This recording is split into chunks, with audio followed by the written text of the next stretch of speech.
guys, it's Friday. Yay! We made it through another week. Yay you! Fantastic you! Hooray! Hooray! Go you! It's your birthday. Or maybe it's not. But if it is, that is awesome. So I was talking to a few people last night, and kind of a theme came up on like how difficult it is to live a spiritual life. I kind of think of it like being vegan. Even today, I mean 10 years ago, it would have been really difficult to be a vegan. You know, even then fruits and vegetables were harder to get in the off season. You could get it canned, you could get it kind of, you know, preserved, but it's not the same thing as having them fresh. Whereas now we can get a lot more fruits and vegetables out of season. We can get better products. There have been an explosion of vegetarian and vegan products and their availability. You know, you can order stuff off Amazon now, have it delivered to your house. Yay! But spiritual wise, it's still kind of difficult. In a heavily consumer society that praises the Kardashians for being hoe bags and doesn't even reward women scientists and librarians and, you know, all the amazing things that people are doing in TED Talks you never hear about on the news ever. And if you watch the news, it's more depressing more than anything else. You know, very rarely are good things on TV. Except, of course, for Gold Rush. I love Gold Rush. But, I mean, even then, that's it's not very spiritual. Although it could be. You know, it could totally be perceived as spiritual. We were talking about how frustrating it is when we set a goal for ourselves, which is a difficult one to achieve. For example, somebody who is older, if I chose to go back and get a degree, obviously it's going to be more of a challenge than going for an original degree, because now I have children, I have work, I have, you know, things. There's a lot more in my life right now that I might prioritize over going after a degree. So if I were to choose to go after a degree, I would have to reprioritize things and make sure that I find a way to find balance in my life. Or what if I fail? What if I get halfway through a degree and I'm like, you know what, this isn't working for me. So I'm going to have to sideline it, or I'm going to have to postpone this goal until a better time. Okay, you know, as that feels crappy. It feels crappy. Something that we want, that we've worked towards, even if it's something that's not perceived. Like a lot of people, we were watching, what is it, Jep and Jess, the adoption thing. They were talking about, you know, going through the adoption process only to have it pulled right out from under them a few days before they were literally expecting to take the baby home. And I can't even imagine how that feels. That must be so crappy. Just so very, very crappy in general. And so dealing with that kind of loss, because it is a loss in a spiritual way, what do? Well, we have to keep going. Like that's the lesson. We have to keep going. We have to say, thank you for the failures today, for the frustrations today, for the things that I'm supposed to be learning from today, so that tomorrow I can use these lessons and grow and be a better person and do more.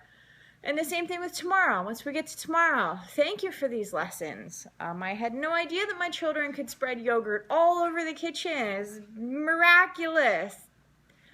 I'm going to learn from these lessons and more closely monitor my children's breakfast routine.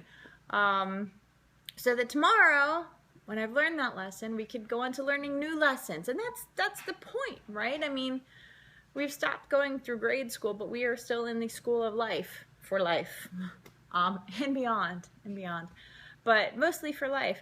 So even when, you know, it's perceived as a failure, you know, we did not accomplish what we wanted to accomplish. Perhaps it was a relationship that failed, you know. Perhaps it was, you know, a lot of people are falling off the diet wagon, you know, and me personally, and I'll speak to this next week as well. Future tellings about next week's challenges. My push-up thing has not been going so well. I hurt. I'm exhausted. So I have not been meeting that challenge this week, and it wasn't a difficult challenge. It wasn't something that I can be like, oh, I'll never do that. I'll never do that. There's no way I could do that. It was a measured challenge that I could have done if I had had the oomph to do it, but I didn't. Honesty. I'll always give you honesty. So there's that. So what do? We like, really, the life lesson is we have to pick ourselves up and keep going. You know, drop the crap behind us, to pick up the lesson, wear it like a backpack, and be prepared for tomorrow. That's the short of it. I mean, it's a little more difficult than that, but really that's it. You know, and when we find the things that are for us, when we find the things that are good for us, that we're willing to pursue, that we're willing to pick up that lesson and keep going for, we have to find a way to kind of remind ourselves. It reminds me of Beyonce, you know, you gotta put a ring on it. You find something you like, you put a ring on it. And like, as far as the manifesting kind of thing goes, and the connecting to the body, to the spiritual, to connecting all of these things together, I always like to just draw a circle. It's completely silly. You find something you like, draw a circle. That's it. Find something you like. Draw a circle. I like you. I'm going to keep you in my life. I'm going to make effort for you. Yay! Put a ring on it. Yay! It's really silly, but it connects our mind to our body, to a thing, to an idea, to a process, to whatever it is. It's all about bringing everything together in a giant group hug. Put a ring on it. So if there's something that you've been wanting, that's not, you know, a true blood werewolf, you know, you're working towards a goal, you know, have a picture of it on the fridge, have a picture of it on your bathroom mirror, on bathroom door, whatever, wherever, on your bedside. You know, you want a new job, find a posting, draw a circle on it. That's it. Draw a circle. Prove your intentions. Make the oomph. Make the effort. The effort. Leave behind the bad. Pick up the lesson and keep trucking. That's it. That's all we can do. That's literally all we can do in life. That's it. I have given you the key to life. Congratulations. Fantastic. Send me $1 million once you get it. Yeah. Put a ring on it. That's it. I like you. I'm going to keep you. I'm putting a ring on it. What a crazy and wild week, guys. I hope you're having a good one. I'll catch up to you next week. Keep your eyes out for week 2, especially after my failed push-up challenge. We'll discuss that next week.